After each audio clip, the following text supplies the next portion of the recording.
Hi, I'm Adam. And I'm Rob. And welcome to episode 46 of the Stream Bucket Podcast. Do you know what's relevant about the number 46? It's 4 more than the meaning of life. Exactly. Yes. Correct. What is that? Was that it? Yeah, I didn't have an answer. I was asking you. Oh, well, I'm glad I had an answer. Yeah, well done. We're reporting from my squeaky chair. That's a new development, the squeaky chair. I don't know. Can you hear? My freaking throat is disgusting. Your squeaky chair in my throat. This is going to be a stellar show. Can you hear the squeaks? I don't know if there's squeaks going on. Is this good podcasting to just give them squeaks? Is this good podcasting to give them squeaks? We're on a mouse rave. Right. Yeah? Yeah, we're on a mouse rave, Adam. This is why your throat's screwed up. Because you keep being a little mice man. Because I'm always a little mice. Yes, indeed. So, we are coming to you from a land, a new world. Yeah. A new world is emerging from the chrysalis of the lockdown. We're coming from a world where the lockdown looks like it's presumably going to fix global warming. Yeah. No more coal powering Britain. 2 months free, baby. Yeah. That's very good. We're coming from a world where... we're tearing down statues of slave traders that should have been torn down hundreds of years ago. Yeah. That never should have been erected. The one in Bristol was being talked about coming down when I lived there. It was like 10 years ago or something stupid. And there's this whole new civil rights thing happening. Yeah. Which is amazing. I took part in some of it. It's really good. So though something else is happening where I feel like it's a bit too big for us just to not talk about. Yeah. Given the fact that we specialise in film and television, we can't dance around the subject. We kind of got to say something, don't we? Yes, and we're only going to keep it brief because it's something we're not that qualified to talk about it, but it is kind of important in a way. And what's the topic? Censorship. Yes. And particularly the censorship of what many people would consider classic pieces of work on film and television. Yeah, so TV is the one that's getting the target drawn on it right now. Yeah, so Gone with the Wind is the big film one. But yes. But that side, it's all Little Britain, it's 40 Towers, it's Gavin and Stacey even. League of Gentlemen as well. Now, again, we're not qualified to say whether that's good or bad. I think there's a certain amount of thought that needs to be put into this kind of stuff.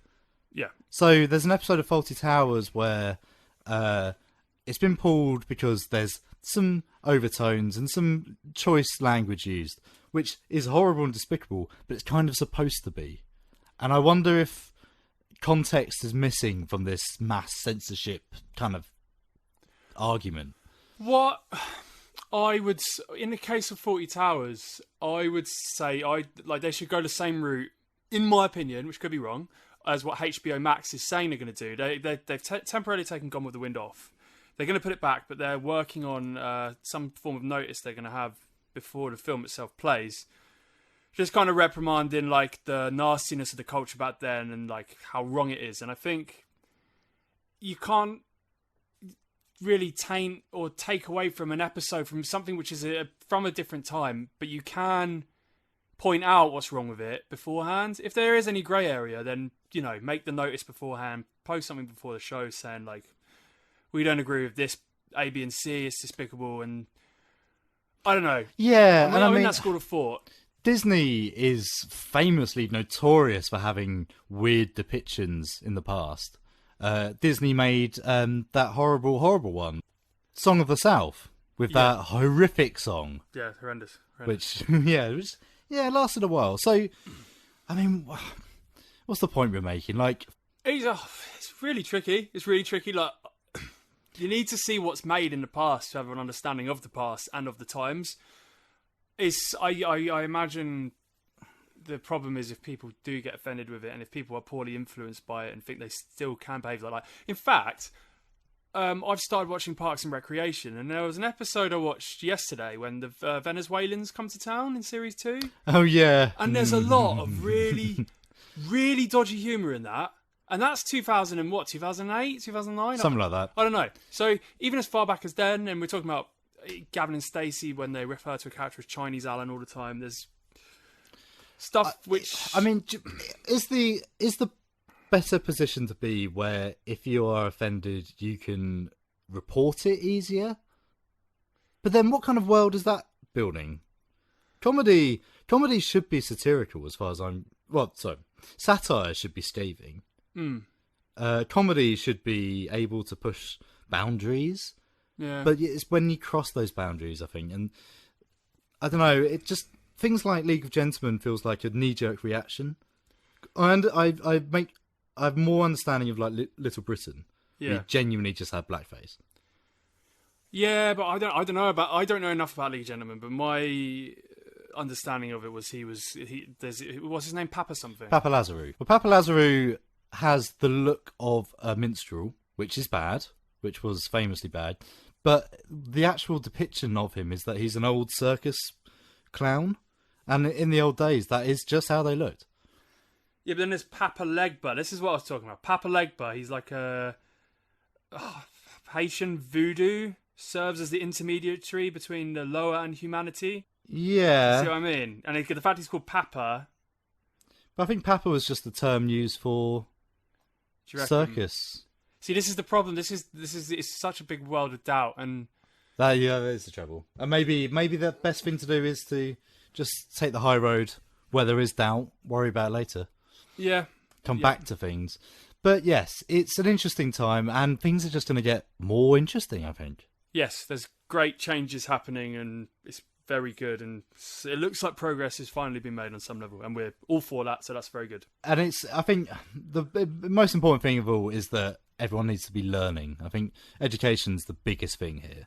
Yeah. We're learning that maybe stuff that was treated as a sort of temple of humour and comedy might not actually be that for everyone. Yeah. Maybe that's what we need to take away from it. Yeah, 100%. But anyway, like we say, we're not qualified to talk about this really. But I think the point should be made that censorship, I think, for me, is anti-comedy. I'm not a fan of censorship. However, I understand that there is things I don't understand. Yeah. So we'll see. That's it. And we're not going to passionately defend our corner about things that offend people. We're going to listen. And that's the point of, like, half the point of a lot of this is listen. Absolutely. Yeah. Yes. Okay. Well, let's get the hell out of this place, shall we? Yes. Okay, so... Shut up and wait right there. What? Before we get started, I'm sorry, I know you're tired. Rob's just left the room. He's just gone. He's coming back. He's now returning. Favorite. What? Oh! It's a bottle of Campo Viejo Rioja. Nom nom nom. It's the standard. It's our traditional red wine. You're doing it because I'll break it. Yeah. This used to be the drink. Whenever we, in the early days of Screen Bucket, we'd always round off the recording with a couple bottles of Rioja and some fried chicken. Yes. And it looks like fried chicken might well be on the cards tonight, Adam. Yay! What's the occasion, Rob? Why have you brought me wine? The reason I've bought you wine, Adam, is because I love you. Oh, I knew it. Also... Oh, what? It's your birthday! It's my birthday!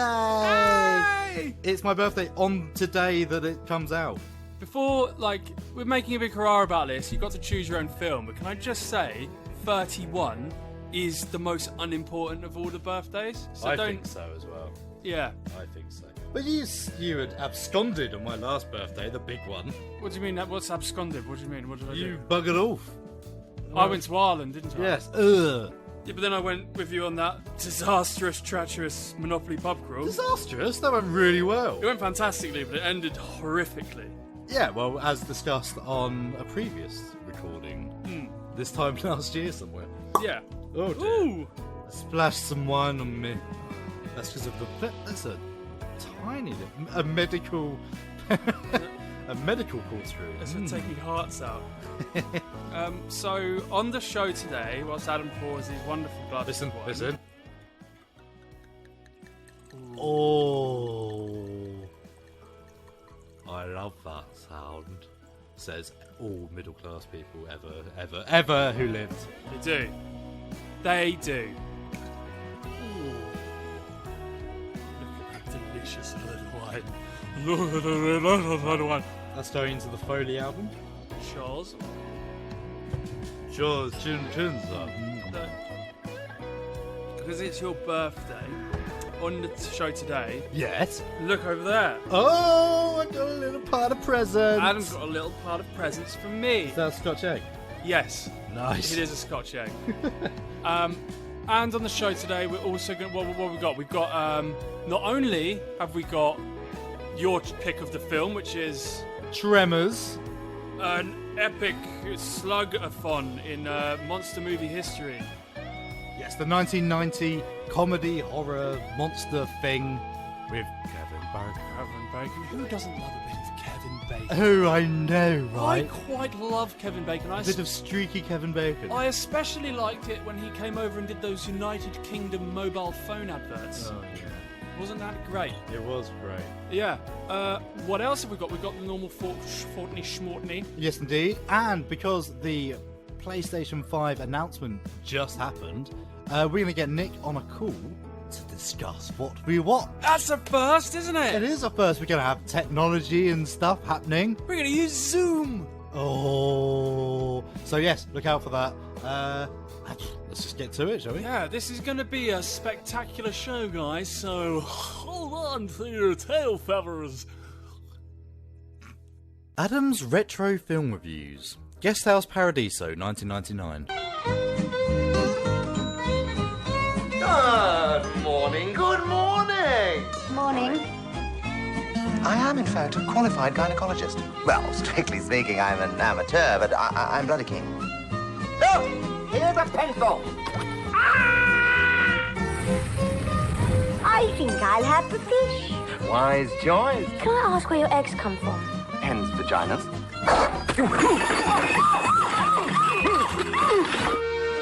I shall bring your luggage up directly.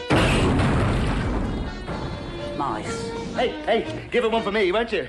No, if you get too tired, don't worry, just phone now and I'll happily come up and give her one myself. I'm not joking, actually. I'm Eddie the bellboy. The bellboy. That's right.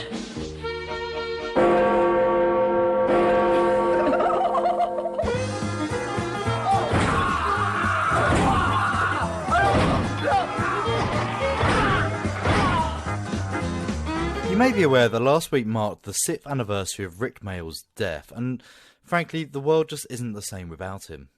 In tribute, for my retro review this week, I've gone and watched a film that you should all see, just for the sheer ridiculousness of it all. Guest House Paradiso, a feature-length spin-off of Rick Mayall and Ade Edmonson's classic BBC comedy Bottom. Guest House Paradiso was written by the pair and directed by Ade Edmondson in his directorial debut. Like Bottom, Guest House Paradiso introduces us to Richie Thwaite, played by Rick Mayall, and Eddie, played by Ade Edmondson, as they manage Guest House Paradiso, the cheapest, worst hotel in Great Britain. So bad, in fact, that the polluted air around the hotel makes you choke, and the lack of payment forces the chef and waiter, the only two remaining members of staff, to leave, taking all the food with them. This leaves Richie and Eddie to fend for themselves, while the guests grow more and more impatient and disgusted by their host's antics as they beat, harass and abuse each other in their signature crude and incredibly funny way. Well, between Richie's spying on the newly arrived guests and antics while wearing a incredibly tight rubber lingerie set, it's hard to explain. The twist comes when famous Italian actress and sex icon Gina Carbonara, played by Helene Mayhew, arrives to hide away from the dangerous criminal fiancé, Gino Bolognese, played by Vincent Cassel. You might be getting the level of humour we're talking about here. Without a chef or food and desperate to keep Gina happy, salvation lands in the road when a truck of toxic poisoned fish from a recent chemical spill at the neighbouring nuclear plant spills its load into the road and is swiftly taken in by Eddie and prepared for the guests. When this inevitably turns south, well, things escalate. And when I say escalate, I mean gallons and gallons of glowing green projectile vomit spraying across the hotel. Guest House Paradiso isn't a film you'll be presenting any awards to. It just isn't even a film you'd probably introduce to a significant other, but Like Bottom before it, it's bawdy, lowbrow humour at its finest. Where Guest House Paradiso works is the endless capers and accidental horrific injuries inflicted on and by Richie and Eddie. In fact, I'd go far to say that the ending is the weakest bit, if not the messiest and grossest part. Where the joy comes is from Eddie and Richie beating each other with massive jugs and the accompanying Looney Tunes Foley work that comes with it. Bizarrely, there's also several references to classic comedy. One gag around having dinner undressed is almost identical to a similar gag by Laurel and Hardy. Even some of the sound effects are lifted from classic films such as Mr. Hewlett's Holiday, presumably huge influences on both Rick and Abe. Overall, if you like crude humour, and if you enjoy mindless violence, and if you're in the mood for something ridiculous, watch Guest House Paradiso. It'll have you laughing out loud. It's also on Netflix right now, although be warned, the version on there is bad. What happened to you? Candle in the eye. Righto.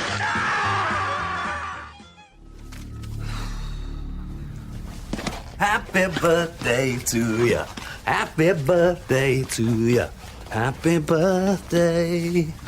Happy birthday to ya. Happy birthday to ya. Happy birthday. Thank you very much What? for my birthday song. Oh, was it your birthday? Can I have a present, please? You want a present? Yeah, just one, and we'll scatter them I'm through going to the start show. you off with the rubbish one. Oh, yes. But it's not rubbish. Oh, There you go. okay. It feels like batteries. Well, you're in luck, Adam, because it's something much more powerful than batteries. Batteries may be able to power our electronics, but What the bubbles can power our fun. Rob's got me 5 assorted colour bubbles from Sainsbury's Home. I You figured. do all your birthday shopping at Sainsbury's. Well, I've noticed not this. quite. Well, hold on, hold on to your wings, bird. Okay. Because there's some which aren't from Sainsbury's. Oh, The next one is from Poundland. B&M. Oh, Yeah, so we've got bubbles on the go, mate. Green Bucket, Adam and Rob. so with the magic of technology, Robert, something amazing's happened. What's that, Adam? We have summoned from the spirits of Leighton Bassett the voice of Nick. Hello, can you hear me? Yeah. How is It's this working. working? So yes, we've got Nick joining us via the magic of digital technology to talk a bit of PlayStation. Hello, PlayStation. Yes, so what happened, Nick? What's going on? Why are we talking about it? It was a big event. It's the PS5 event. It hit every single news outlet there was. Everyone was talking about it. You sound and thrilled. then it happened. So it was the announcement of the PlayStation 5, the new generation of console, plus games and all that stuff. So what did we see? Yes. Well, it started off, obviously they kept the announcement of the console until the very end, the correct way to do it. We'll come to that later, but it started off, the main thing was obviously Spider-Man, Miles Morales. Yeah, that's what they Which should have has done the been first time round. Nick, before we get into that, how long did you take to notice that the presenters were CGI, that they were graphics? I was obviously messaging Adam throughout, and he kept saying this. Now, they obviously weren't CGI. Did they bloody but there were? was something... They were, Nick. They were CGI. They were dead-eyed ghouls. That's just game developers. No, they were fake. Yeah, their they lips did- weren't moving properly. They were so far They in did look Uncanny weird. Valley, I couldn't locate my G-string. Here's my theory. So, obviously, a lot of people complained about the Xbox event that was, a month or so ago, that it was really badly put together because it was in the middle of lockdown and it was basically just webcams with poor Zoom-like backgrounds going on. Okay. And I think this was Sony's attempt to try and make it look really over-polished, and in doing so, they... Oh, do you reckon they did glossed something- over it? Yeah, that's my theory. And there was us being all wowed. No. There were at least 2 that were computer men. Yeah. Their lips weren't moving properly. Their hair wasn't moving properly. Yeah. Maybe they were people just CGI'd over with gloss. Yeah. You might be right. I'm sure they were fake. Don't know anymore. Anyway, Spider-Man. Spider-Man. So Spider-Man, obviously everyone got very, very excited. I got very excited when I saw it because I've been wanting to play as the Miles Morales Spider-Man since the end of Spider-Man. Spoiler, by the way, if you haven't played Spider-Man. But yeah, Miles Morales as Spider-Man is a lot more fun. And they announced it and everyone thought, oh, it's a sequel. But it's not a sequel. Yeah, what the hell? What's going on?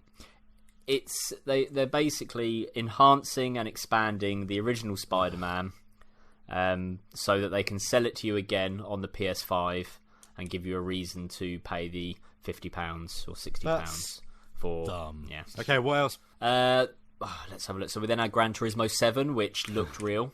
Yeah, what do you think, Rob? Boring. Rob's not a fan yes, of it Gran is. Turismo. Where are the green shells? Where are the blue shells? Where are the bananas?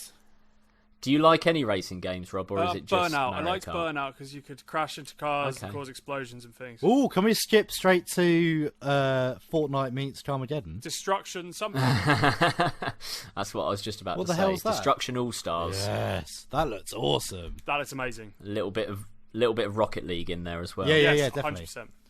Yeah. Right. What's next? What did we have next? We then had Ratchet and Clank Rift Apart, which I'm very excited for. Now, this is probably as far as showing off the power and the new sort of capabilities of the new console, this one showed it off the most. Because that SSD they've got in there is a work of art, and it's all about loading assets unbelievably quickly.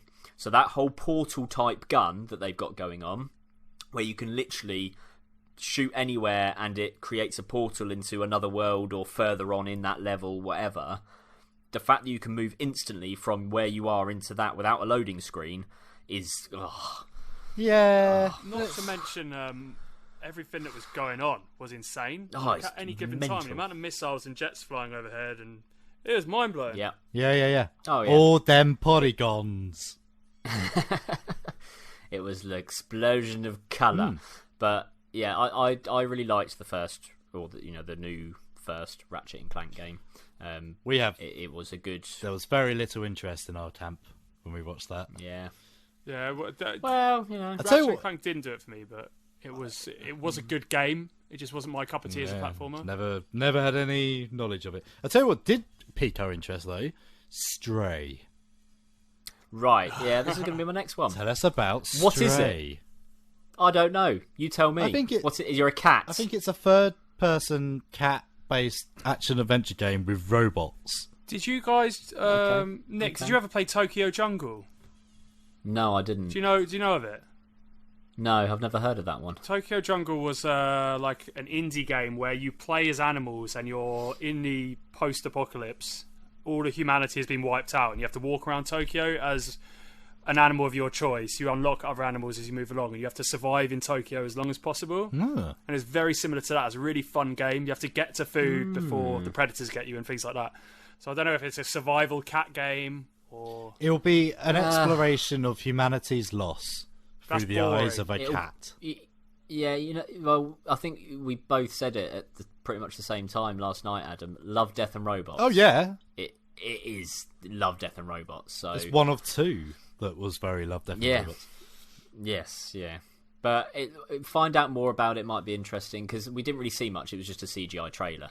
So for all we know, it could be an MMORPG. It could be a top-down... The way the cat moves at the end looked very clunky, as if it was being played. So that might just be the style.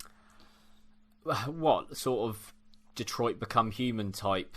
Cinematic control the animals' yeah, movements. Yeah, that could be interesting. The way See, now you got me interested. Yes, I'll take my money. Press X to lick. Next. Different game. Press X 3 times. Anyway, move on. The next one we'll come to is Resident Evil 8. Yes. I can't wait.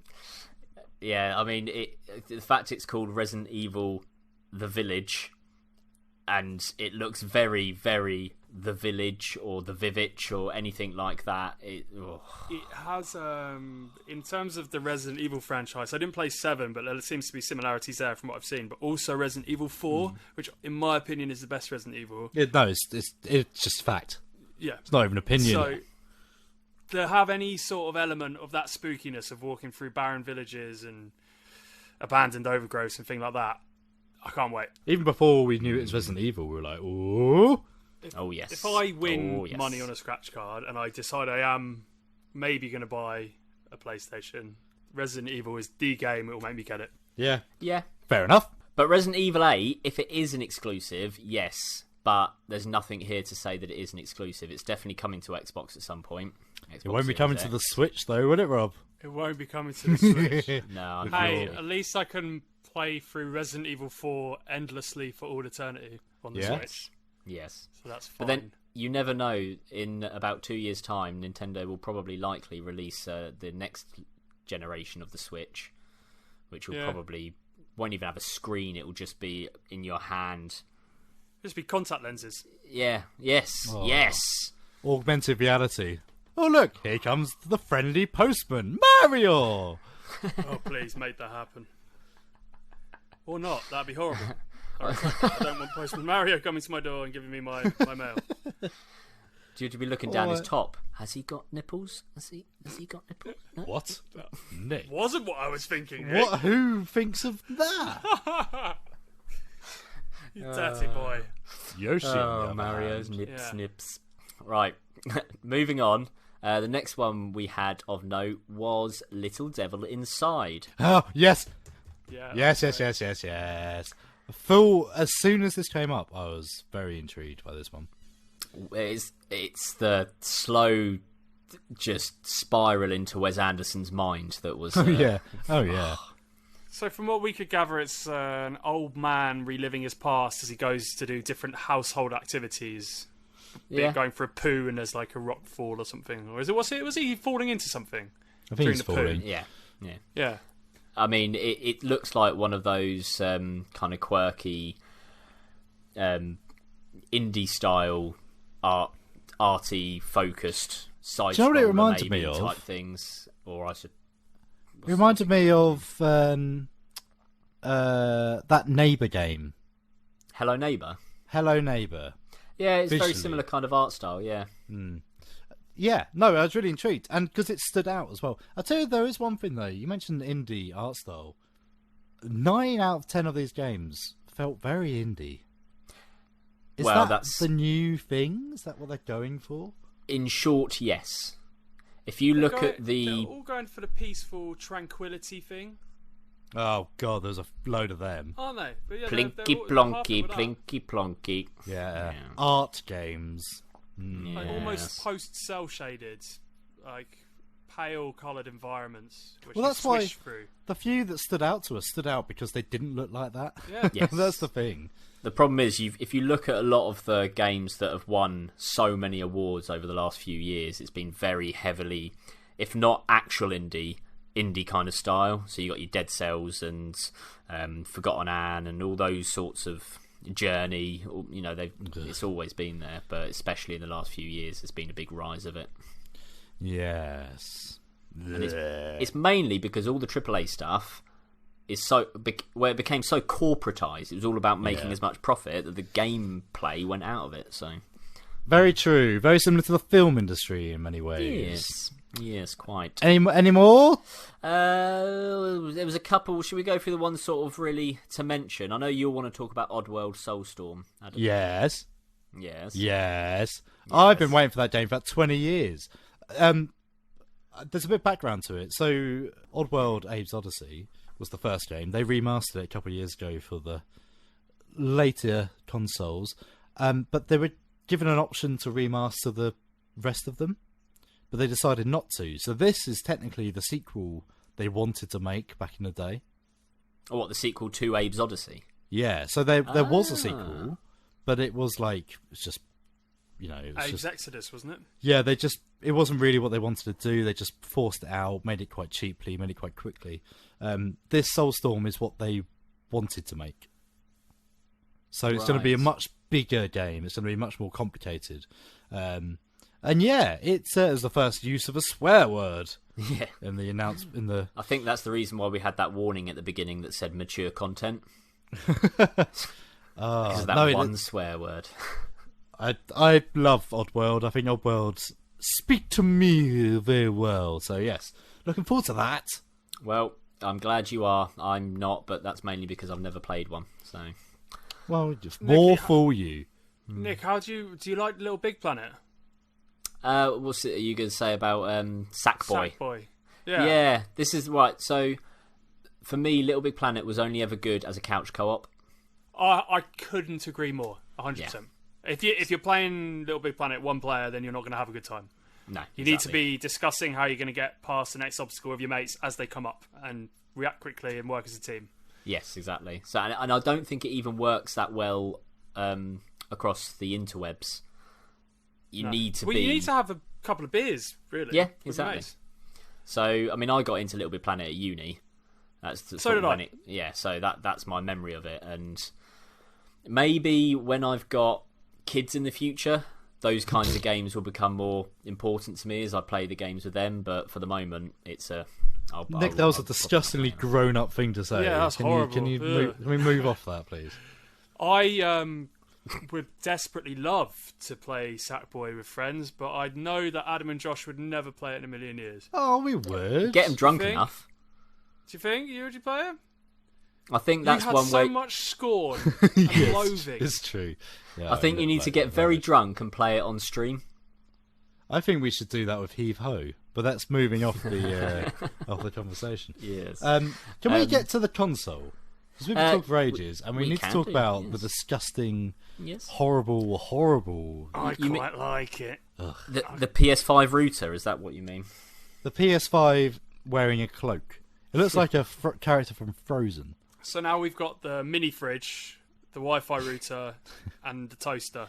The PlayStation 5 design bugs me for a couple of reasons. One, it looks gimmicky. It looks like it's designed to be put in the middle of your living room, which I is do have a something. response to that in a minute, so remind me when you finish Okay, talking. all right. It looks like something you put in the middle of the living room and dominates the space, which, number one, is... I hate that.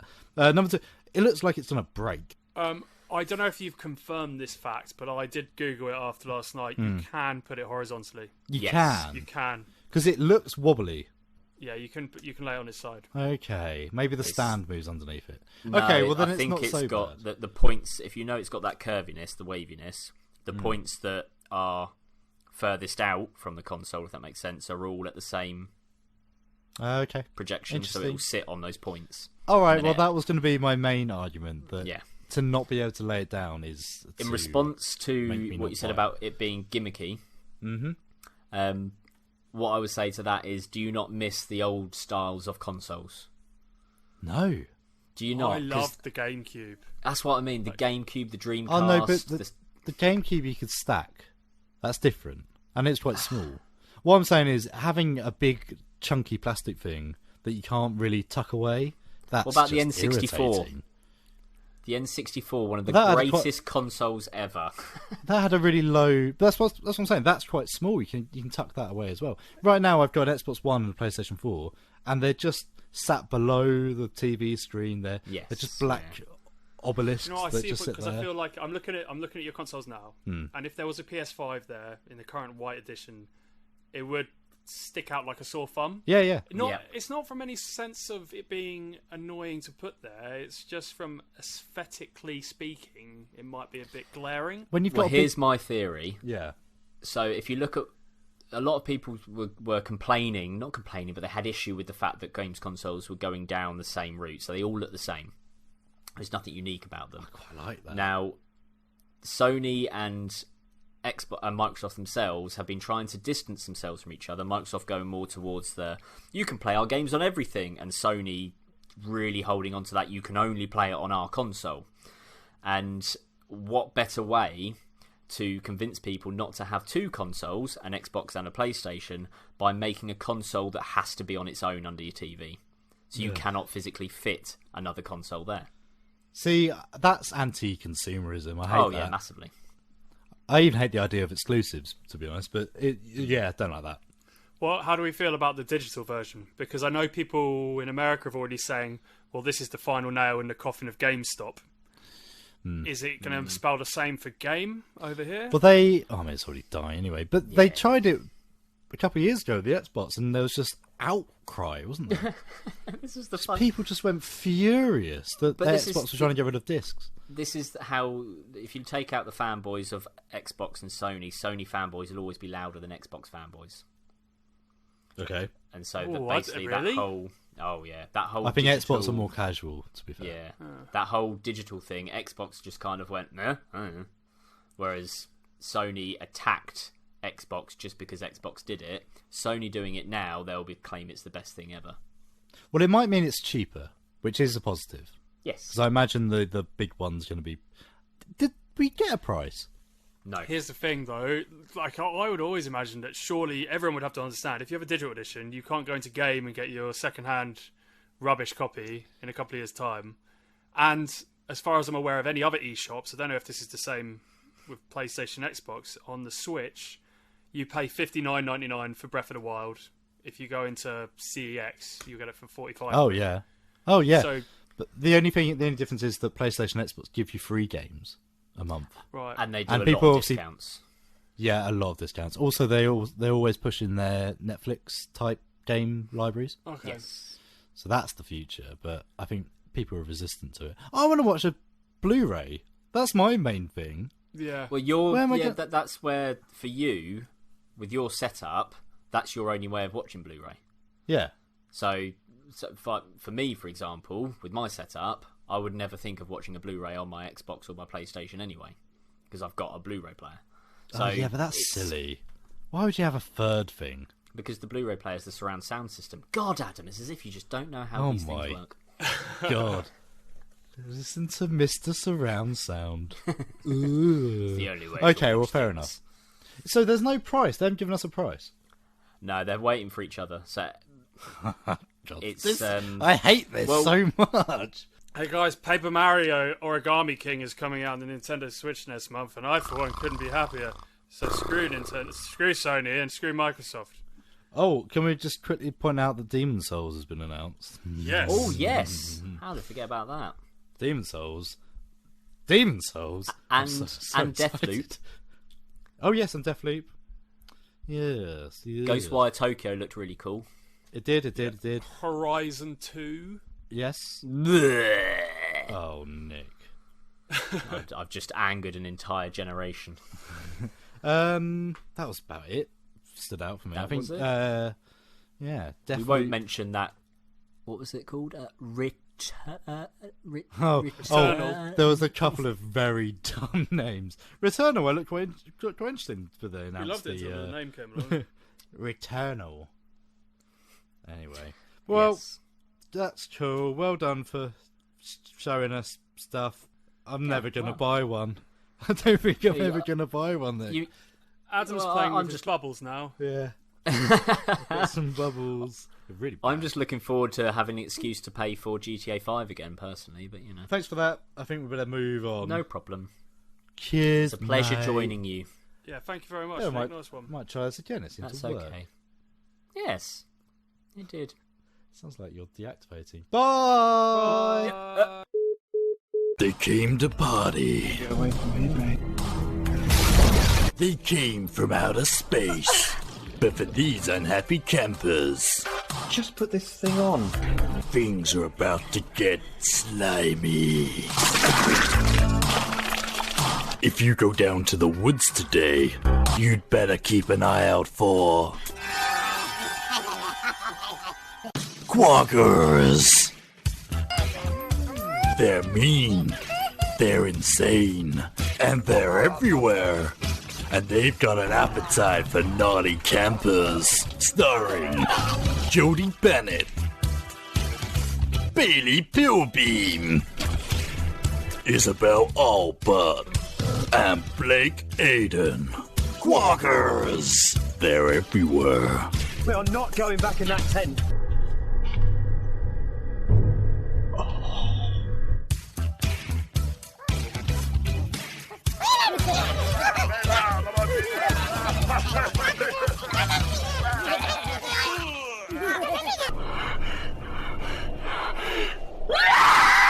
Watch it now at hollowdellmedia.vhx.tv.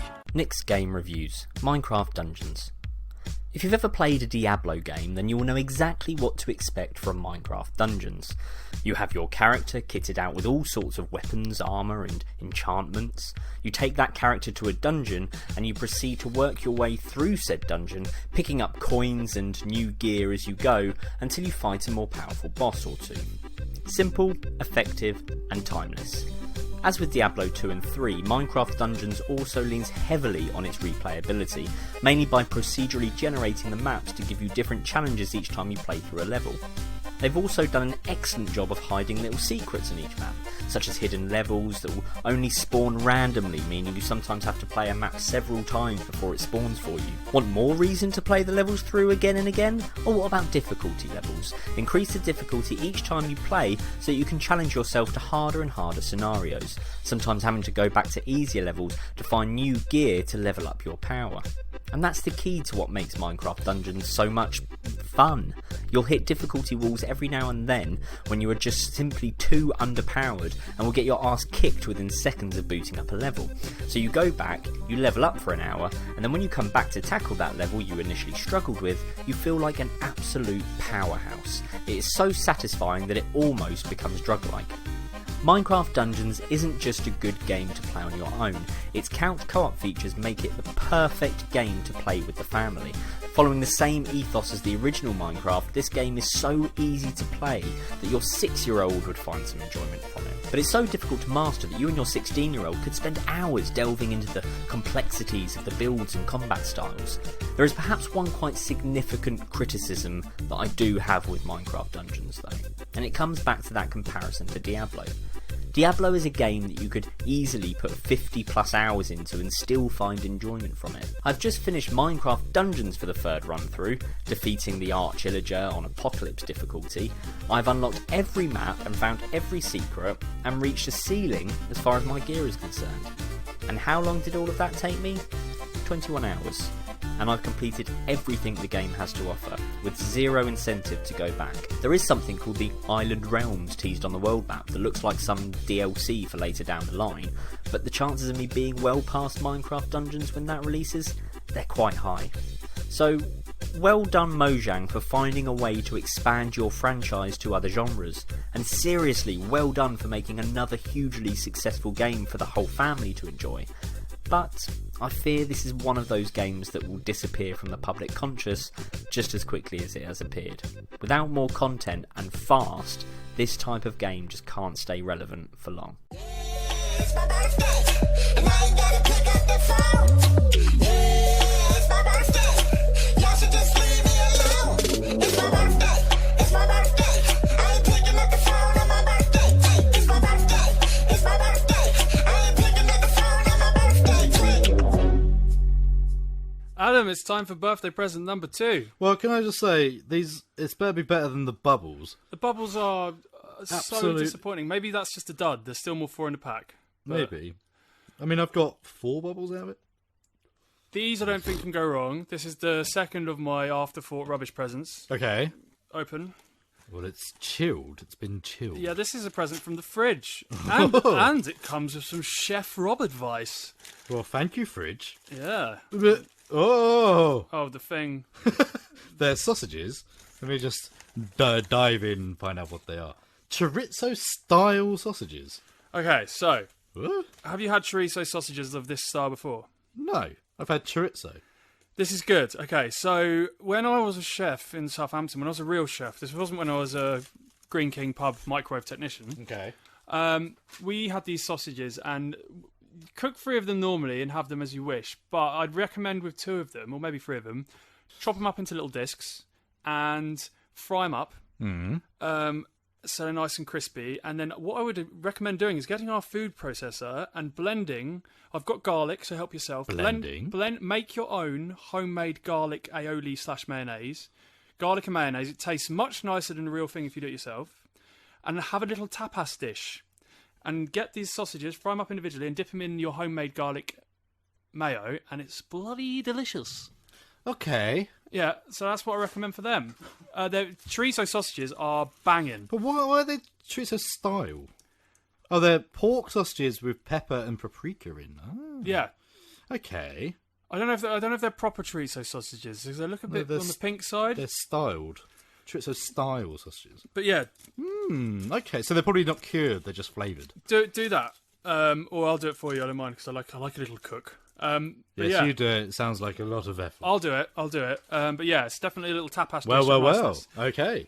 Sounds good. Yeah, man. That's the end of my rubbish presents. The next 3 are good presents. I'm going to blow a bubble while you get ready for Fortnite Schmortnight. Oh, yes. Cool. Welcome to Fortnite Schmortnight. A new trailer has been released for the new revenge film, The Big Ugly. The film, which stars Vinnie Jones, Ron Perlman and Malcolm McDowell, is a revenge story revolving God, land and oil, in which Vinnie Jones' character seeks vengeance after his lover is murdered. Now, you watched the trailer for this, Adam. It does look like Guy Ritchie in the jungle, doesn't it? Yeah, it's Guy Ritchie meets Michael Bay. There's lots of slow-mo glory shots of planes and stuff. It's hammy as hell, isn't it? But Vinnie Jones is so insanely Cockney in it, I can't help but be a bit excited. I feel like there's been a lack of Vinnie Jones in recent years. Well, yes, he's had some traumatic family stuff, hasn't he? Oh, God, okay, I didn't know about that. Yes. But yeah, that's I feel like that's one to look out for, something to watch if you feel like some trash. Okay. It looks like the best kind of trash. So yeah, I'm looking forward to that. Moving on, this is the good one. Mm-hmm. Bruce Campbell has revealed that a brand new feature-length Evil Dead movie is on the way. Oh. Speaking to Empire, everyone's favourite chainsaw-wielding Chin Man revealed that the movie, titled Evil Dead Now, will be brought to us as soon as practically possible. The film, which will follow a narrative separate to the first 3 movies, but it is confirmed that this isn't a remake like the 2013 Evil Dead. This is moving on. This is after the trilogy. It will most likely feature a female protagonist, with Irish director and writer Lee Cronin in the director's chair. Cronin, who directed horror A Hole in the Ground, which we need to see. Well, yes. Was handpicked by Sam Raimi himself. That's a good stamp of approval. Yeah, I think we yeah. can all agree. But yeah, interesting. So I've heard that it's going to be a start of a series of individual tales. Oh, wow, that's brilliant. So it's going to be like everyman types. Just people just stuck in the middle of nowhere who just get confronted by the evil. And it's going to launch a whole new series, basically. That's great. That's what Evil Dead's all about. Ash's Evil Dead protagonist starts off as just a bloke who's stuck in the wrong place at the wrong time. So yeah, really excited about that. Yeah, I cannot wait. Pineapple Express producer Judd Apatow has revealed that he fought hard for a sequel for the now cult 2008 stoner comedy Pineapple Express, and that it would have focused around the legalization of marijuana. Apatow said there was so much happening with the legalization of marijuana in California, and he was talking to Lad Bible. He said that they thought there was a funny story of how they would deal with the legalization, the pot dealer community having to handle the fact that suddenly weed was legal. Both Apatow and Rogan have tried to get a sequel going for years, and like personally, I'm surprised that they haven't managed to get a sequel. Like I'm a bit of a professor on stoner comedies. I have seen all of them many times, and I personally think, might be a controversial opinion, I think Pineapple Express is the best of the bunch. I think it's better than Howard Kumar. I think it's better than Cheech and Chong. I think it's better than Dude, Where's My Car? I think, and it's one of those. That's a big one. I'm seriously, I think definitely the case, and I think it's one of those films where a sequel wouldn't have been like, oh god, they're doing it again. I would have loved to have seen them reprise their roles. I don't think they're old enough yet, but yeah, I hope that they manage to get it off the ground. Yeah, I mean, I appreciate them, but I'm not a big fan of. It's too American for me. But they're from the school of Knocked Up and Superbad, which you've never been a big fan of anyway. No, not really. Yeah, no, I really hope they manage to do it, because I was harking for that for years. But you know, we'll probably see. got put off by the fact they almost caused the Third World War. God, they probably slowed them down a bit. Yes, with the what was it called? Was it just the no? It wasn't the interview. The interview, yeah. Yeah, God, yeah.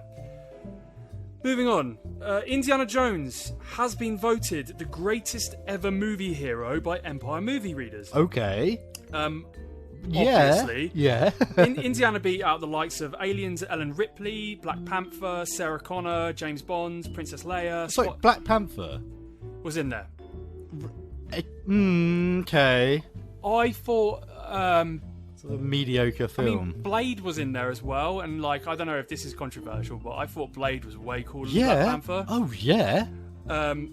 If you're talking about black representation, I would put Blade above Black Panther, but I think maybe I put Django above Black Panther. oh yeah, definitely. But I think Black Panther was definitely the most culturally significant one in the fact that it was the first probably. Marvel movie to But have. that's a- Well, no, Blade was. Yeah. That's a when you just named all the classics. Yeah, well, so I go on Marty McFly, Katniss Everdeen they've put in there, Moana, which is an interesting one, but like again to a generation, Moana's really important. Katniss made sense. Yeah, but when it comes to Indiana Jones, I mean, in my opinion, there's no hero that has been more perfectly written. I would put in joint second Ripley and Bond. Out of them. Well, Bond is hard because there's so many different Bonds. So yeah, how can you he's say? He's so cool. If you're talking about heroes, and Ripley's so freaking cool, I'd be hard pressed to think of anyone else off the top of my head. Was Ash in there? Yeah, no, I don't know. I didn't see the full list. Ash would definitely have to be in there if it was our list. But surely a flawless victory for Jones. Oh yeah, no, without doubt, he's the coolest one. And it says something about the fact that a character based on the 20s character, like it wasn't even an original character, it was just a trope. Yeah. And it's just Harrison Ford took it and ran with it. I remember I brought it up in a previous episode, but I'm going to bring it up again because it's so annoying. I remember having a conversation with someone at work saying we had an argument over who was coolest, who was the better action hero between Indiana Jones and John Wick. Oh, shut up. John Wick. Ugh. I mean, if anyone wants to argue that point further, please hit us up on our social media because we will destroy you. John Wick can't hold a candle to frickin' Indiana Jones. John Wick's not even the most interesting thing in John Wick. Yeah, it's just it's mental. But yeah, I don't know. Yeah, they said without any shadow of a doubt, the right call was made with Indiana Jones. Oh yeah. Scrubs star Zach Braff has revealed he'd be up for a reunion of the hospital-themed sitcom, but this time in movie form. Talking on podcast Fake Doctors Real Friends, which he hosts with his Scrubs co-star Donald Faison, Braff revealed he would like to do a similar thing to the show Psych, which released 2 movies once the series had finished. And he said, we talk about a reunion because I point to Psych, who's now made 2 successful films. It would be fun. I think it would be fun for us all to do something like that. I don't think Scrubs needs to be revisited. I don't think Scrubs. I think that's gone. Yeah. I mean, it's still relevant, it's still good, but I'd rather Malcolm in the Middle. The thing about Malcolm in the Middle, which would be interesting, is the big reveal at the end. Oh yeah. Lewis and Hal were training him to be president so the working class could be better represented because they were fed up of being treated like dirt. Yeah. So having Malcolm running for office whilst his moronic family, imagine Reese getting in the way of his... Or yeah, and Reese getting like a really vague office job. Reese, really obscure just to get a title. Reese is working in the White House as a janitor. Yeah. And he keeps bursting in. He's got full... he's allowed to go into the Oval Office whenever he wants. You go many different directions because you make Dewey into a sort of Bond villain-esque super genius who's trying to stop... trying to cause the problem that gets Malcolm into the Dewey's job. rallying against Malcolm because he's disagreeing with his policies. Yeah. Meanwhile, Francis has been called back into service and has become a really, really high-ranking military general. This is writing itself. Yeah. It's brilliant. Yeah. And meanwhile, Mum and Dad are off, like, I don't know, just making newspaper headlines, having sex everywhere. Hal's bought a camper van. Yeah. He's driving it about, and everyone keeps going, oh, that's really familiar. That is such a wonderful fan fiction that he abandoned his family and started a new one, and great. It's just beautiful. But yeah, no, 100%. Anyway, on that note, so concludes Fortnight's Fortnight. Very good. I'm just a sweet screen bucket. Oh, it's my birthday, Rob. Can I have another present? There you go. Oh, heavy. Small and weighty. My favourite type. Oh, okay. Look. Oh, it's a little crystal skull bottle. Crystal head, rather. It is a little crystal head bottle. I thought, well, you've got so many big bottles. I thought I'd give you a small one to add to your collection. That's amazing. Thank you. That's all right. So, Crystal Head is the vodka that got me into vodkas. It's famously the Dan Aykroyd of the Ghostbusters fame. It's his brand, and it's very, very tasty. Thanks so much. No problem. How much is... I can't work out how big that is. That's 50ml, apparently. That's 50ml. There's a double in there, is there? A triple? That's a double, isn't it? Yeah. 50ml. Yeah, it's a double. Yeah. It looks bigger, but cool. That's really nice. That's what a great design. Yeah, it's pretty rad, isn't it? Ah, nice. Thanks, mate. No worries. Oh, mademoiselle, would you like to have a film discussion? Oh, yes, monsieur. I would love to have an in-depth film discussion with you, like I do on Screen Bucket. Perfection. A scorched outpost in the middle of nowhere. You know how close I am to leaving this place right now?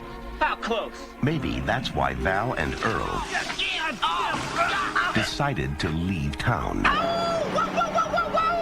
Hey, hold up. That's Edgar Deans. They just picked the wrong day to do it. Jeez. You guys better get the hell out of here. There's a killer on the loose. Who could be doing it? Is that a snake? I'll give you boys $5 for this. 20.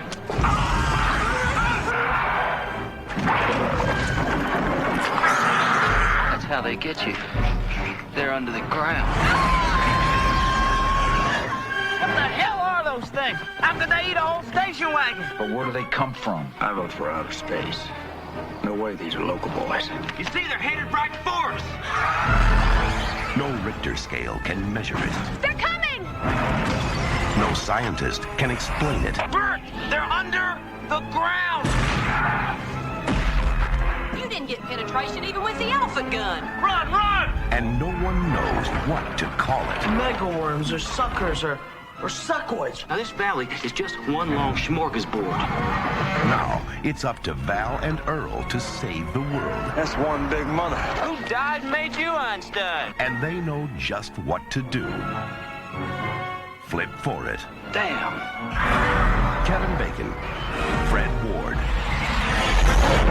Tremors.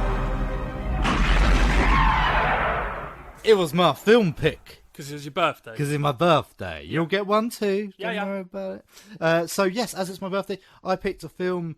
Last year I picked Transformers the movie, which might be the most influential movie of my life.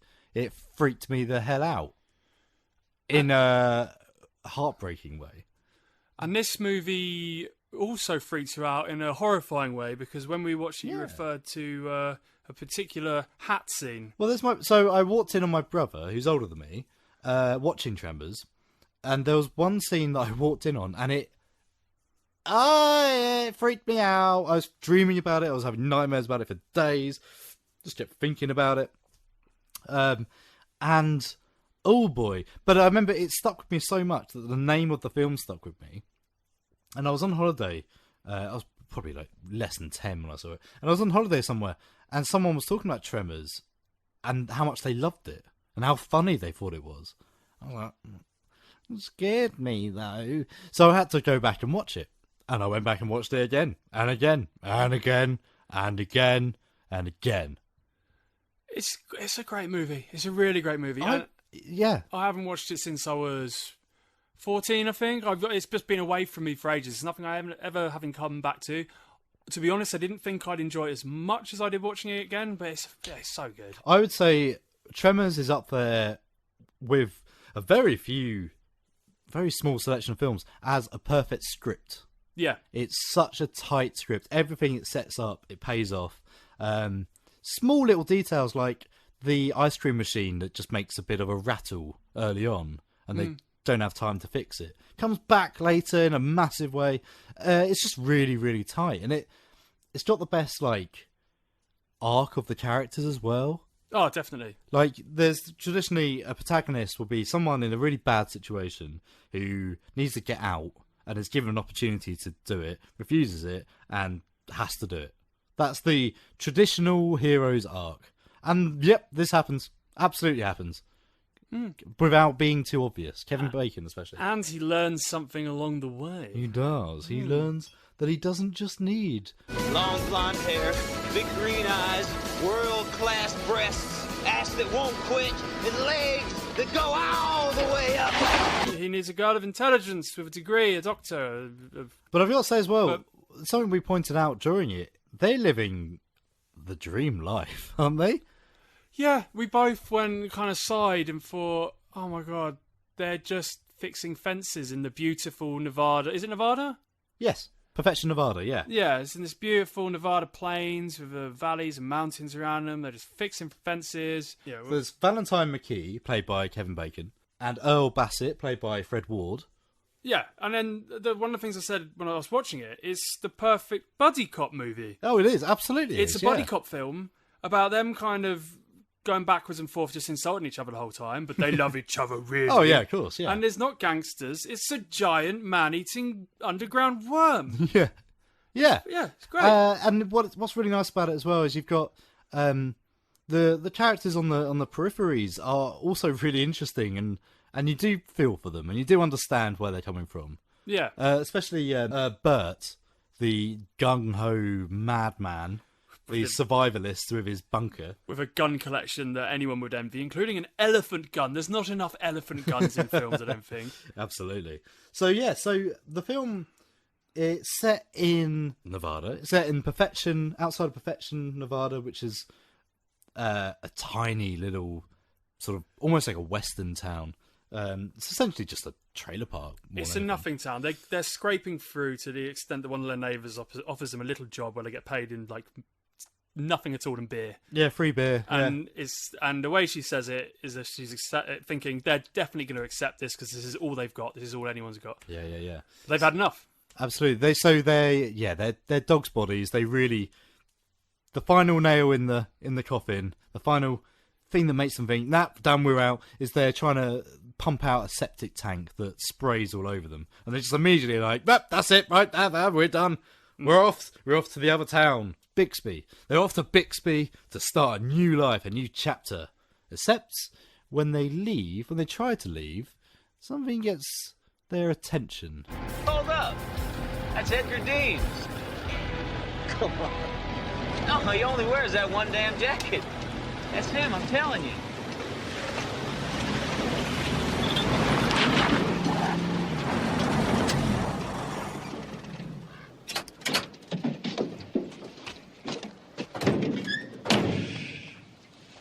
Man, oh man, it sure must have been drunk this time. Edgar, get your butt down from there! He's been dead for 4 days, the doctor decides. He's literally died of thirst up this pylon. He's stayed up there for 4 days. He's been too scared to come down, or he's just wanted to stay up there. Why has he wanted to stay up there? We do not know. Yeah. So then when they drop off the body, they decide to leave again. And that's when they see a farm, a little sheep farm that's been attacked. And this is the scene that freaked me out. So all the sheep have been eaten by something. They've been sucked into the ground. And then there's a little hat. There's a farmer's hat on the ground. And they reach down, they pick up the hat. Oh, Jesus! What the hell's going on? I mean, what the hell is going on? There's the face of the farmer looking at them. His last expression is one of total fear. It's horrific. Yeah. And that's what I saw, and it freaked me out for days. So what they work out, they think it's a serial killer that's just killing people randomly. But it turns out there's something else going on. And it's first indicated by the seismographs that Rhonda Lebec, yes, played by Finn Carter, is she's a student, isn't she? She's not a geologist. She's a something else. There's geography, there's geology, and then there's something, whatever. Seismology, yeah. Yeah, so she's a student in the area. She's investigating why there's been tremors in the area, and no one can work out why. So that's a little dropping of a hint. We only really find out something really weird's going on when they're panicked to get away from the supposed serial killer. The car gets hitched up on something, and they manage to put it away. They eventually get it, and when they get back to the village, they realise that they were grabbed by a weird worm. Yeah, it's sort of like a horrific mutated snake worm thing. Such is its strangeness that Walter Chang, the owner of is it a munitions store? It's just a shop, isn't it? And but he buys it off him for $15, and he wants people to go and take their picture with him. It's a money making thing. But this is what this confirms what you're saying about it being such a tight script. I love the stages of the build up because it's so. In stages, you've got the seismograph because Rhonda, she just casually walks back to her Jeep, but then we get a monster view of her being chased. Yeah. And then you have the head, and then you have the couple who are out in the middle of nowhere, and their generator gets sucked underground, and then you have the two guys who are going to clear the wreckage in the road where the boulders have come down. Then they get it's very slow build up of things happening. Yes, and they're steadily also more and more annoyed. They're very reluctant to acknowledge what's going on until they're confronted with it, because they see the thing attached to the car and they assume that's the monster, but of course it's not. No, the monster is much bigger, and it's instead of a tongue, it's got all these like little individual snake tongue, worm tongue things that kind of, and when they find that out, it's quite a good scene, isn't it? I like that little fact you just dug up about why it wasn't a smaller thing that came out of a shell. Oh yeah, so originally the worm. So what's going on is that there's this ancient life form that's that's digging its way through underground, and it's making its way down the valley, and it's this giant, horrible worm that kind of looks like it's got a goat skull front almost. There's a pincer. It's very Starship Troopers. Which, incidentally, is what I said during the screening, and it is actually designed by the people who did Starship Troopers. So that's an awesome connection that I didn't realise. No. But yes, so originally the worm was going to be a big creature with a smaller, fleshier worm that comes out. I'm sort of imagining alien tongue. Yeah. But it decided that it looked way too phallic. It looked like something coming out of a foreskin. It was just a dick. Yeah, so they decided instead to go for these individual tongue things, which is quite a massive change. I thought that really changes the script. But, what's the name of the monster making company? Oh, they are called Amalgamated Dynamics. So just reading through that list, go back to the 90s a second. They've got Alien 3, Demolition Man. That's cool. So they've got Mortal Kombat, Jumanji, which had incredible effects like the creepy spiders and stuff. Mars Attacks, Alien Resurrection, Starship Troopers, The X-Files. That's pretty cool. And then into the 2000s, there's Hollow Man, all the other Tremors sequels. Spider-Man, 2002, Spider-Man 3, Aliens vs. Predator. Crazy. So they're brilliant, to be said, because the way the worms move, the way the tongues move, I mean, especially there's a scene where Kevin Bacon realises he can't move and he's lifting up his foot. He's trying to balance on one foot. And every time he slightly places the foot on the ground, the worm moves towards his foot to try and bite it because it's blind. It can only sense by vibration. Yeah. The way it moves is really realistic and sinister. Yeah, there's some really nice shots where the sand almost moves like water. Yeah. So there's one of the influences on the whole film being made in the first place is essentially the floor is lava. Yeah. So there's these long sequences where the characters are stuck on rocks and they can't get off them because the moment you step onto the sand, it knows where you are and it'll grab you and eat you. So there's scenes where the sand parts like water. It's almost like it's almost like a Jaws kind of thing. It's land Jaws. Yeah. Which is that's very visceral, sticks in your head, and it kind of has that shared horror that everyone has of the ocean, of something you can't see. Well, they blend that with a moment to have the characters bond and to give you more insight into the characters. When they're stuck on that rock and they're learning to pole vault, not only is that the whole floor is lava thing, you get the essence of what they need to do to survive. It very much sets the rules. Yeah. At the same time, it's making the characters bond and giving them your character insight. So yeah, again, great writing. Well, what you say with the challenges, the whole film is just a series of what now? What do we do now? And that appeals to me in a lot of ways because I love the idea of a horror film or a sci-fi film or whatever where there's a situation and you have to think your way out of it. What if we try and leave the spaceship in our spacesuits. Oh no, the spacesuits have been ruined. Damn, what's next? It's that continuous, like, try and try again. Throughout the whole film, in fact. It's this ongoing, like, trying to work it out and trying to do things as the stakes get higher, which I bloody love. So what we were talking about earlier with the things being set up and paying off, as the characters start, obviously there's a body count, so as people start being taken out, the most dramatic scene is to do with the ice cream machine. Oh, God. So they realise that the creatures are blind. They realise they sense vibration. Sound is how they find you. So while they're talking about this and what to do next, they're sitting in the shop when suddenly the ice cream machine starts rattling and they all freak out. Oh no! So they run off and they unplug it, but it's too late. I got it. Through the floor comes a giant graboid that just grabs Walter. Grabs him, and he's just howling and screaming and waving his arms. It's horrific. It's horrendous, and you feel for him because he's so intent on. He's so fascinated by this beast throughout the whole thing. He's like, "What are we gonna call it? Here's a name." And yeah, eventually, he just confirms graboid. He coins a term before he's eaten. But obviously, that scene is a very much like it's almost identical to Robert Shaw's Quint being pulled into the depths by the shark in Jaws. Yes, yeah, it's you're that right. Same horror of, oh my God, he's being eaten right now. We're watching him being eaten. With blood coming out of his mouth. It's that level of this is awful to watch. It's definitely the most horrifying scene in the whole movie. Oh, without a doubt. Yeah. And there's moments as well where, so we've got the girl from Jurassic Park. Yep.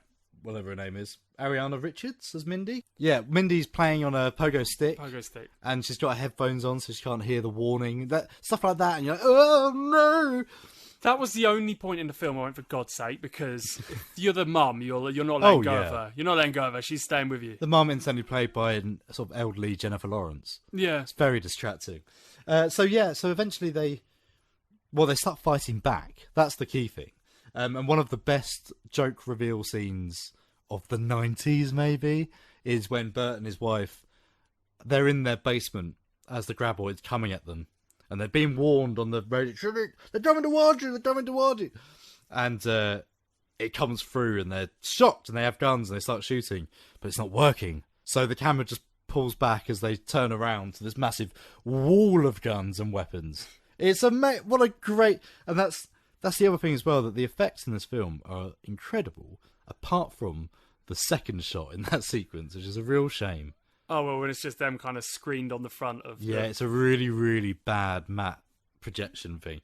But apart from that... Flawless. Yes, absolutely. It's the same as Starship Troopers in the fact that they look real, they look like you can touch them. Not only do they look like you can touch them, but they look like they're genuinely alive. Oh, yeah. It's not like a fake Jim Henson puppet where, they look really cool, but you can tell it's a puppet. And they take the time... They look real. They take the time to explain what's going on. So, like, they've got these, like, ridges on their body... These little, like, almost like dorsal fin kind of things. And they're supposed to be how it glides through the dirt. Genius. Like, that's a bit of level of detail you don't really need. But it's just really, really nice to put in it. But let's not talk about the sequels as well. Let's keep it nice. Yeah. Where the bodies start going a bit ridiculous. Yeah, agreed. Have you seen the sequels? I might have seen 2. If not, I can't remember at all. You probably would have seen 2, but they fly. Right. And all sorts of nonsense. But yes. So yeah, Tremors. Go watch it if you haven't seen it. If you have seen it, watch it again. The big question, is it going in the Hall of Fame? I would vote yes. I would also vote yes. Nice. Yeah. Let's put it in there. Birthday Tremors. Adam's Film Reviews. The Last Days of American Crime, 2020. The world is in chaos. Criminals. We run these streets. But the government was about to fight back. 30 seconds! That signal freezes you. It stops you from doing anything illegal. They used the signal to kill your brother. I want to use it to steal their money. What do you say, Brick? You a man who can help me steal $30 million? Because your brother thought you were. What about the girl? You ever hear that expression? Behind every great man is a woman. I'm just a girl who likes fast cars and big numbers. What's your angle? On the night of the signal, cops turn in all the weapons. One thing you're gonna learn about me is that I'm all about timing. Adapted from the 2009 graphic novel of the same name, The Last Days of American Crime is a newly released action thriller film on Netflix, directed by Olivier Megaton and written by Carl Jadusek. Yes, that'll do. What's more, it's currently sitting on 0% on Rotten Tomatoes, so hell, I'd better see what it's all about. Now, before I start, this film is punishingly long at 149 minutes. If you're even tempted to watch this film, bring a pillow and some snacks. You're in for the long haul. The Last Days of American Crime introduces us to a near-future world where the US government is preparing to activate something known as the American Peace Initiative, API. Designed as a signal to be broadcast across all 50 states, the API reprograms a person's brain, preventing them from committing crime. And there's just 24 hours to go until it's switched on. Enter Graham Brick, played by Edgar Ramirez, a sort of poor man's Gerard Butler. Brick is a career criminal, once working closely with his brother, who was arrested and sent to prison a year prior. After finding out that his brother has died in prison, he is met by Kevin Cash, played by Michael Pitt, and his girlfriend Shelby Dupree, played by Anna Brewster. Kevin knew Brick's brother in prison and promises a way to get revenge on the government and go down in history while they're at it. See, when the API is activated, no one will want to commit any crime, including spending the money that they may have got from a previous heist. Thus, this dirty money has been rounded up by the government and will all be in one place when the API is activated. The plan then? Disrupt the API for long enough to get in, get the cash, and flee to Canada. But what Brick and Kevin don't know is that Shelby is really working for the FBI. Oh, and what Brick and Shelby don't know, but sadly the audience are well aware, is that Kevin is a total psychopathic git, ready to betray anyone for his own sick pleasure. Okay, so there's the plan, but now we need to wade through at least an hour of interminable tone-deaf action between Brick and his former criminal associates, while Kevin does stuff and Shelby's tough girl persona dips and meanders like a broken roller coaster.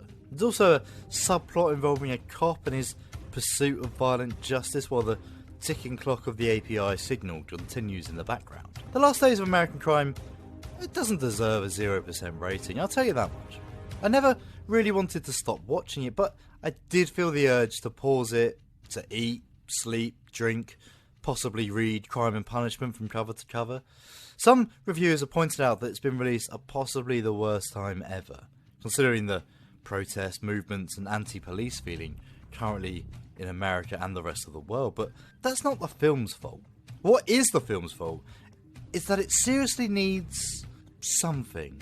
I wonder what it'd be like if it was directed by someone like Guy Ritchie, someone who could bring some dark humour in and make it more fun. Hell, stick a stuntman in as director like Extraction's Sam Hargrave, and we could have at least had some awesome choreographed fight scene. Instead, Megaton's direction feels plodding and dreary at best. The worst crime for me is there never seems to be any real complications.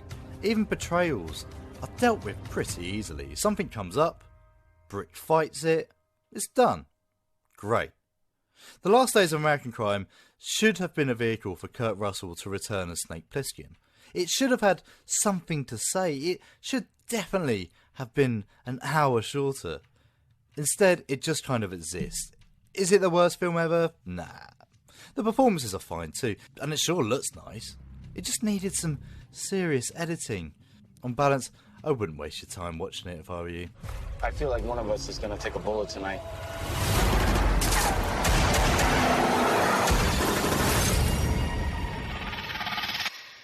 You go first. Well, Adam, we're approaching the end of the special birthday edition spectacular. Yes. Well, I've got another present for you here. Oh ho ho! Let's Thank you open. very much. Yes. You've gone all out this time, it's amazing. I've gone all out.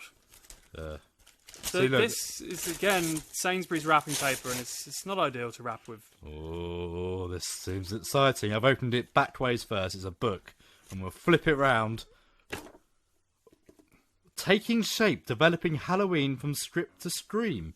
Oh, that sounds amazing. Yes, so you are a man of writing. You are a man of film. You are definitely a man of Halloween. Yes, I'm definitely a man of Halloween. Oh, this is really cool. Oh, Halloween 4. Yeah, so it's Halloween not just 3. It's not just the original. It goes into the writing technique and the ideas and like, you know, everything. Oh, that's so... Oh, wow, look. It's bits of screenplay from... Oh, that's very well picked, mate. Give them a blurb. Give them a blurbing. Okay. Silver Shamrock, Fawn, White Horses. It's all in here. Join authors Dustin McNeil and Travis Mullins for a deep dive into the evolution of Halloween's vast mythology. Extensively researched, Taking Shape is the ultimate guide to the first 40 years of Haddonfield history, featuring exclusive interviews with filmmakers from every instalment. Prepare to gain new insight into Halloween's iconic boogeyman. Oh, you don't believe in the boogeyman? You should. That's really cool. Yeah. Good. Oh, let's talk about reshoots. Wow. So yeah, I feel like you read that and then we know how to make horror movies better.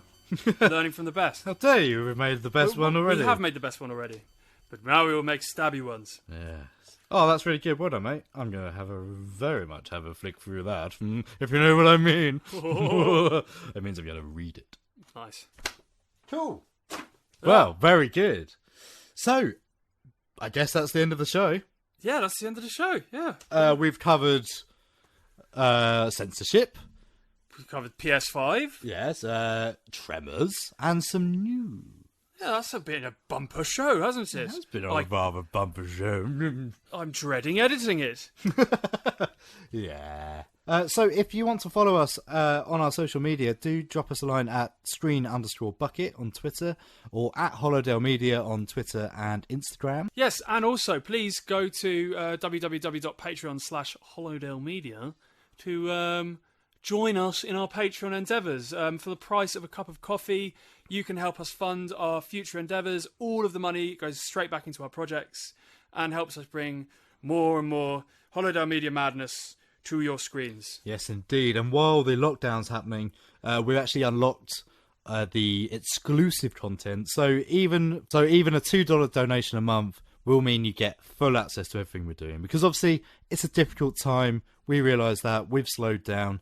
And yes, if you like what we do, it'll be awesome to have you on board. Yeah, 100%. Definitely. So, you... Adam. What? Before we go... Yes? I got one more present for There's you. one more present? Oh! This is a bit of a fun one. It's a bit of a fun one. Okay. Well, the shape makes me think it's an action figure from the 90s. Oh, really? That's funny that you would say such a thing. Okay. Oh my god. Wow. I've opened the top bit and it says Army of Darkness with a chainsaw. So I think I have an idea of what it is. Oh wow. Okay.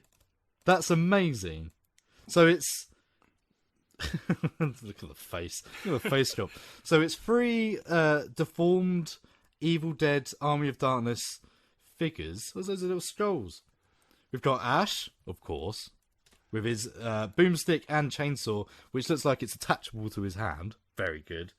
The Possessed Witch, the Scolds with Water, a Necronomicon, and Evil Ash. Yes. It's not what's the one ever what's the mate pop what's that one called? Pop Vinyl Funko Pop. This isn't a Funko Pop, this is something else. I don't know what it is. I just saw it online and I thought it's a Mezco toy. Yeah, I don't know what that is, but I thought they were cool and I thought you had to have it. I almost don't want to open it. Well, maybe don't. But I want to play with them. Maybe do then. I feel like well, I think open it because then you can put them in places. Oh, and play sorry, with them. yeah. Yes. Look at them. Oh god, it's got the... We always talk about Evil Dead 2, and we always talk about Evil Dead 1, but Army of Darkness is the silly one. But it still has very much a special place in our hearts, I think. Yeah. It's not as good as Evil Dead 2. Oh, no, of course not. Even though 2 is a flawless, perfect film, but yes, Army of Darkness has some really fun stuff going on. It's very hard to get them out. Oh, yeah, okay. It's got the best one-liners, or some of the best one-liners. Yeah, well, most You of love me them once. Girl, you got real ugly. There's a sword as well. Right, can he hold the boomstick? That's the test. Look at that! Beautiful. And look, the shotgun goes in the back. Perfect. Well done, mate. No problem. Happy birthday to you. Groovy.